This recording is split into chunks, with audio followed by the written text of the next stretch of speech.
Resumen del libro Segunda de Samuel, parte número 4. La rebelión de Absalón, capítulos 13 al 18. Introducción. Los capítulos 13 al 18 de Segunda de Samuel presentan una de las etapas más turbulentas en la vida y reinado del rey David, marcando las trágicas consecuencias de su pecado y su impacto en su familia.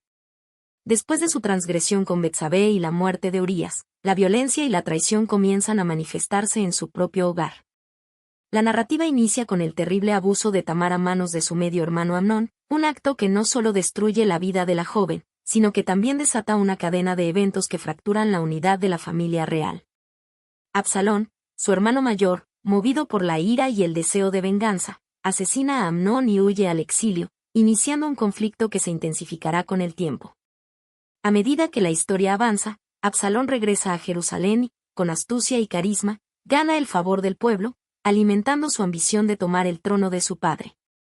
Su conspiración desemboca en una rebelión abierta, obligando a David a huir de la ciudad santa para salvar su vida y la de sus seguidores. En medio del caos, el rey experimenta traiciones dolorosas, pero también recibe apoyo de leales servidores. Sin embargo, la lucha por el poder entre padre e hijo tiene un desenlace trágico cuando Absalón muere en el campo de batalla, sumiendo a David en un profundo dolor. A pesar de que su victoria asegura la estabilidad del reino. Estos capítulos no solo relatan un conflicto político y familiar, sino que también reflejan las consecuencias del pecado, la fragilidad de la autoridad y la lucha interna entre la justicia y la misericordia. La historia de Absalón nos muestra cómo el resentimiento y la falta de reconciliación pueden llevar a la autodestrucción, mientras que la reacción de David revela la complejidad de un padre que, a pesar de todo, sigue amando a su hijo rebelde. En última instancia, esta sección del libro de Segunda de Samuel nos recuerda que las decisiones del pasado pueden tener repercusiones duraderas y que, aunque Dios es justo, también es misericordioso en medio de nuestras fallas. Capítulo 13. Amnón y Tamar. Este capítulo revela el inicio del colapso moral y familiar en la casa de David. Amnón, el primogénito del rey y heredero al trono, se obsesiona con su media hermana Tamar, una joven hermosa e inocente, hija de David y Maaca. En lugar de reprimir sus deseos, Amnón permite que su lujuria lo consuma. Con la ayuda de su astuto primo Jonadab, idea un plan para estar a solas con Tamar. Finge estar enfermo y solicita que ella venga a su habitación para atenderlo y prepararle comida. Tamar, con un espíritu servicial y confiado, acude a la petición de su hermano sin sospechar sus verdaderas intenciones. Una vez en la habitación, Amnón revela su deseo, y cuando Tamar se resiste, él la somete por la fuerza y la viola. Después de cometer este atroz acto, su obsesión se transforma en desprecio. Lleno de repulsión hacia ella, la expulsa cruelmente, despojándola de su dignidad y dejándola en una profunda angustia. Tamar, destrozada y humillada, rasga su túnica real y se cubre de ceniza, un signo de luto y desolación. Absalón, su hermano mayor y protector, la acoge en su casa y, aunque no reacciona de inmediato, comienza a cultivar un odio profundo hacia Amnón. Cuando David se entera del abuso de Tamar, se llena de ira, pero no toma medidas contra su hijo mayor, posiblemente debido a su amor por él o por el peso de su propia culpa pasada. Esta inacción crea un sentimiento de injusticia en la familia y, especialmente, en Absalón, quien decide tomar el asunto en sus propias manos. 2 años después, Absalón organiza un banquete e invita a todos los hijos del rey, incluyendo a Amnón. En el momento oportuno, da la orden a sus siervos para que asesinen a su hermano. Con su venganza consumada, Absalón huye de Jerusalén y se refugia en el reino de Jesús, donde permanece en el exilio durante 3 años. Este evento marca el comienzo de una serie de conflictos que llevarán a una rebelión abierta contra David. Capítulo 14. El regreso de Absalón.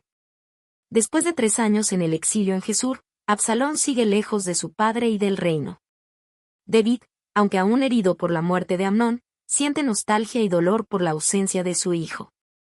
Joab, el comandante del ejército y consejero cercano del rey, percibe el sufrimiento de David y decide intervenir para lograr la reconciliación entre padre e hijo. Con astucia, Joab idea un plan para hacer que David reflexione sobre su postura.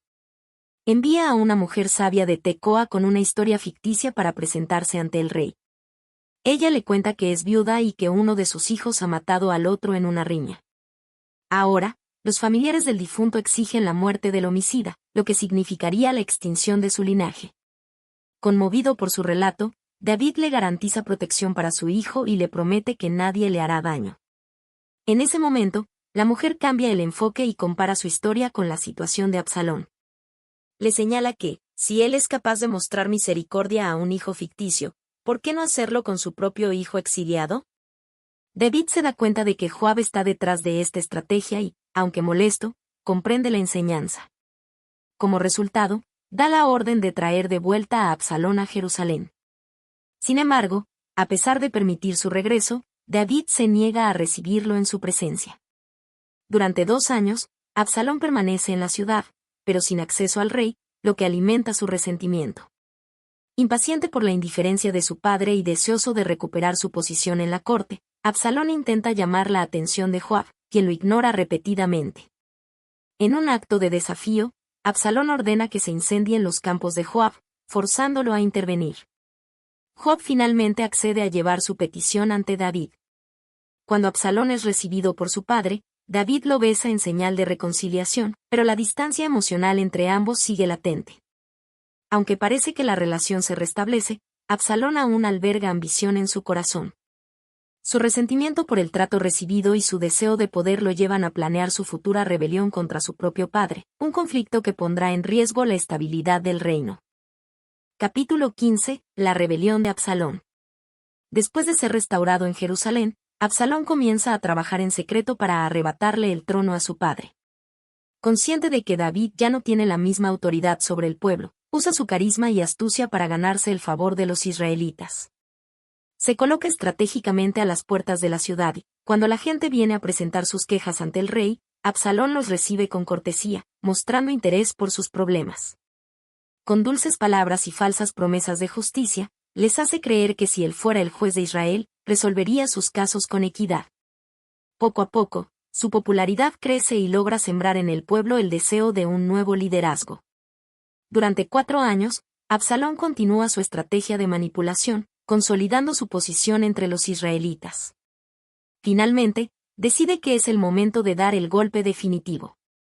Con el pretexto de cumplir un voto en Hebrón, obtiene el permiso de su padre para viajar a la ciudad. Sin embargo, su verdadero propósito es proclamar su rebelión. Una vez allí, envía mensajeros por toda Israel anunciando que él es el nuevo rey. Además, ha asegurado el apoyo de importantes figuras, incluyendo a Ahitofel, uno de los consejeros más sabios de David, quien traiciona al rey y se une a la revuelta. Cuando la noticia llega a David, entiende la magnitud del peligro. Sabe que Absalón ha ganado el corazón del pueblo y que Jerusalén no resistirá un ataque directo. Para evitar la destrucción de la ciudad y la pérdida de vidas inocentes, toma una decisión difícil: huir. Reúne a sus seguidores más leales y parte de Jerusalén, dejando atrás su trono y su hogar. A lo largo de su escape, David experimenta tanto lealtades como traiciones. Mientras algunos permanecen fieles a él, otros lo abandonan en favor de Absalón. Entre sus aliados más leales están Itai el Geteo, quien se une a él con sus hombres, y Sadoc y Abiatar, los sacerdotes, quienes traen el arca del pacto, pero a quienes David ordena regresar a Jerusalén para servir como sus espías en la corte de Absalón. Uno de los momentos más emotivos del capítulo ocurre cuando David sube al monte de los Olivos descalzo y llorando, en señal de luto por su difícil situación. Es en este punto donde se entera de la traición de Ahitofel, lo que le causa gran angustia, pues sabe que su antiguo consejero es un estratega brillante. En un acto de desesperación, David ora para que Dios frustre los consejos de Ahitofel. En medio de su huida, David también encuentra a Husai, otro de sus consejeros, y le encomienda la misión de infiltrarse en la corte de Absalón para contrarrestar las estrategias de Ahitofel.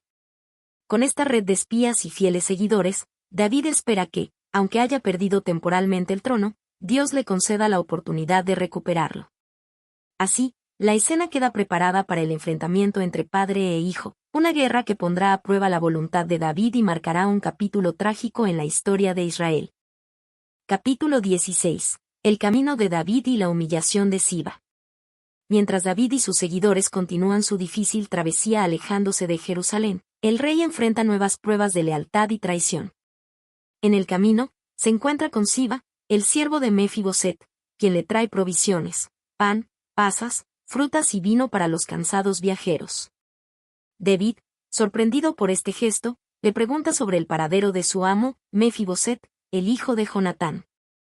Siba, buscando ganarse el favor del rey, acusa falsamente a Mefiboset de haber permanecido en Jerusalén con la esperanza de reclamar el trono de su abuelo Saúl. Sin investigar más, David cree en las palabras de Siba y le otorga todas las posesiones de Mefiboset, sin saber que ha sido engañado. Más adelante, en Bahurim, David enfrenta un acto de humillación pública. Un hombre llamado Simei, descendiente de la casa de Saúl, sale al camino y comienza a maldecir al rey. Con ira, le lanza piedras y lo acusa de ser un hombre sanguinario, afirmando que Dios lo ha castigado al permitir que su hijo Absalón le arrebate el trono. Los seguidores de David, indignados por el insulto, quieren matar a Simei, pero David los detiene. En un acto de profunda humildad y resignación, el rey acepta las maldiciones como un posible castigo divino, expresando que si Dios ha permitido que Simei hable así, entonces él no debe oponerse.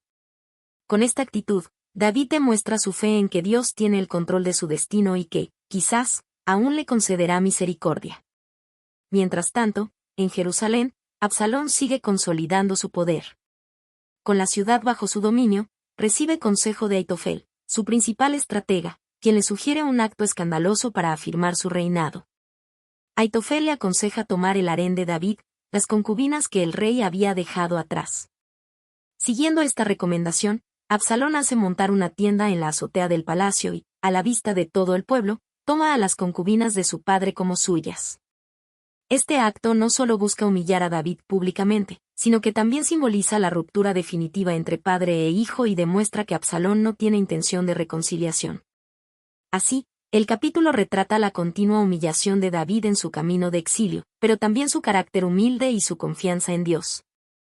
A pesar de las traiciones y afrentas, David no toma represalias precipitadas, sino que deja su destino en manos divinas. Mientras tanto, Absalón, cegado por su ambición y alentado por malos consejos, sigue avanzando en su camino hacia la perdición, preparando el escenario para el inevitable enfrentamiento entre padre e hijo. Capítulo 17. Los consejos de Aitofel y Husai. Con Absalón firmemente establecido en Jerusalén, la estrategia para consolidar su reinado y eliminar a David se vuelve crucial. Aitofel, el consejero más astuto de la época, le presenta un plan inmediato y contundente: reunir 12.000 hombres y atacar a David esa misma noche. Mientras él y sus seguidores están exhaustos y desmoralizados por la huida. Aitofel argumenta que un golpe rápido y preciso podría acabar con la guerra antes de que David tenga oportunidad de reagruparse. Además, asegura que, si logran matar únicamente a David, el resto de sus seguidores se dispersarán y Absalón podrá tomar el trono sin más resistencia. Sin embargo, Husai, el espía leal a David que se ha infiltrado en la corte de Absalón, interviene con un plan alternativo. Con gran elocuencia, Husai presenta su consejo como más prudente y grandioso, apelando al orgullo de Absalón. Sugiere que David es un guerrero experimentado que no estará desprevenido, y que un ataque apresurado podría resultar en un desastre. En cambio, recomienda reunir un ejército mucho más numeroso de todas las tribus de Israel, asegurando una victoria absoluta y sin riesgos. Con palabras astutas, Husai alimenta la vanidad de Absalón, haciéndole creer que él mismo debe encabezar la batalla en toda su gloria. Absalón, seducido por la visión de una victoria espectacular, decide seguir el consejo de Husai en lugar del de Aitofel. Este retraso resulta ser un error fatal, pues le da a David el tiempo necesario para reorganizarse y fortalecer sus fuerzas. Husai, consciente de la urgencia, envía rápidamente un mensaje a David a través de los sacerdotes Sadoc y Abiatar. Sus mensajeros, Jonatán y Ahimaas, logran evadir a los hombres de Absalón y le advierten a David que cruce el Jordán lo antes posible para evitar el ataque enemigo. David y sus seguidores, actuando con rapidez, cruzan el río y se refugian en Mahanaim, una ciudad fortificada donde reciben provisiones y apoyo de aliados leales. Mientras tanto, al ver que su consejo ha sido rechazado, Aitofel comprende que la derrota de Absalón es inevitable. Desilusionado y consciente de que David tomará represalias contra él, regresa a su ciudad natal, pone en orden sus asuntos y se ahorca. Su muerte simboliza el fin de un hombre cuya sabiduría, aunque notable, no pudo prevalecer contra los planes divinos y la astucia de Husai. Este capítulo es un punto crucial en la historia de la rebelión de Absalón. Mientras que la soberbia de Absalón lo lleva a tomar decisiones erróneas, la providencia divina sigue protegiendo a David, asegurando que el rey legítimo tenga la oportunidad de recuperar su trono. La historia avanza hacia un enfrentamiento inminente entre padre e hijo, donde la paciencia y la estrategia de David contrastan con la impetuosidad de Absalón. Capítulo 18. La muerte de Absalón. La batalla decisiva entre las fuerzas de David y el ejército rebelde de Absalón se desarrolla en el bosque de Efraín. David, aún conmovido por el amor paternal que siente por su hijo, organiza sus tropas en 3 divisiones bajo el mando de Joab, Abisai e Itai. Antes de que sus hombres marchen a la batalla, David les da una orden clara y emotiva: traten con dulzura al joven Absalón por mi causa. Sus generales y soldados escuchan, pero saben que la guerra no permite concesiones. El combate es feroz, pero las tropas de David, mejor entrenadas y lideradas por guerreros experimentados, superan al ejército de Absalón. El denso bosque de Efraín juega un papel crucial, ya que el terreno difícil y accidentado causa más bajas entre los hombres de Absalón que la espada del enemigo. El ejército rebelde, en desorden, comienza a huir, y en medio del caos, Absalón sufre un destino inesperado. Montando su mula, intenta escapar, pero su largo y abundante cabello se enreda en las ramas de un gran árbol de encina. Queda suspendido entre el cielo y la tierra, impotente y a merced de sus perseguidores. Su mula sigue su camino, dejándolo atrapado. Un soldado de David lo encuentra y corre a informar a Joab, pero no se atreve a matarlo, recordando la orden del rey. Joab, sin compartir la piedad de David, desestima la advertencia y, lleno de determinación, toma 3 lanzas y atraviesa el corazón de Absalón mientras aún está colgado. Luego, 10 de sus hombres lo rodean y lo rematan, asegurando que no haya escapatoria. Con su muerte, la rebelión pierde su líder y el destino del conflicto queda sellado. Tras el asesinato, Joab no permite que Absalón reciba un entierro honorable. En cambio, lanza su cuerpo a un profundo pozo en el bosque y lo cubre con un enorme montón de piedras, una señal de vergüenza para aquellos que se habían levantado contra el rey legítimo. Luego, hace sonar las trompetas para detener la batalla, declarando la victoria de David y poniendo fin a la guerra civil. Mientras tanto, 2 mensajeros, Ahimaas y un etíope, corren para llevar la noticia a David. Ahimaas, aunque más rápido, solo informa de la victoria sin mencionar la muerte de Absalón. El etíope llega después y, con cautela, revela la trágica verdad. Al escuchar que su hijo ha muerto, David queda devastado. El dolor del rey es inconsolable.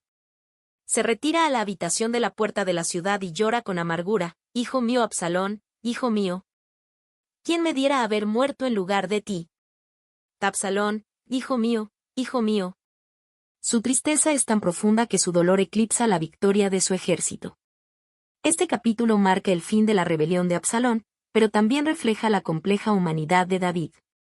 Aunque Absalón lo traicionó y puso en peligro el reino, David sigue viéndolo como su hijo, no como un enemigo. La historia ilustra el costo de la traición, la tragedia de la guerra y el amor inquebrantable de un padre, incluso hacia un hijo que se volvió contra él. Conclusión. Estos capítulos revelan las trágicas consecuencias de la división, la violencia y el pecado dentro de la familia de David. Su transgresión con Betsabé no solo quebrantó su relación con Dios, sino que también dejó una marca imborrable en su hogar, desencadenando una serie de eventos fatídicos que culminaron en la rebelión y muerte de Absalón. La historia expone cómo el resentimiento, la falta de justicia oportuna y la ambición desmedida pueden destruir incluso a los más cercanos, desmoronando la estabilidad de una familia y de un reino entero. A lo largo de estos capítulos, vemos a un David que, a pesar de su astucia como rey y su habilidad en la guerra, se muestra frágil y vulnerable como padre. Su amor por Absalón le impide tomar medidas firmes cuando más se necesitaban, y al final, su dolor por la pérdida de su hijo eclipsa la victoria que asegura su trono. Esta historia nos recuerda que el liderazgo y el poder no eximen a nadie del sufrimiento, y que las decisiones personales pueden tener repercusiones devastadoras a lo largo del tiempo. Sin embargo, en medio de la tragedia, la soberanía de Dios sigue obrando en la historia de Israel. A pesar de las debilidades humanas, de las traiciones y de los conflictos, Dios continúa cumpliendo sus propósitos. El reino de David sobrevive a esta crisis, y de su linaje eventualmente nacerá el Mesías, mostrando que incluso en los momentos más oscuros, la gracia y la voluntad de Dios prevalecen sobre el caos y la imperfección humana.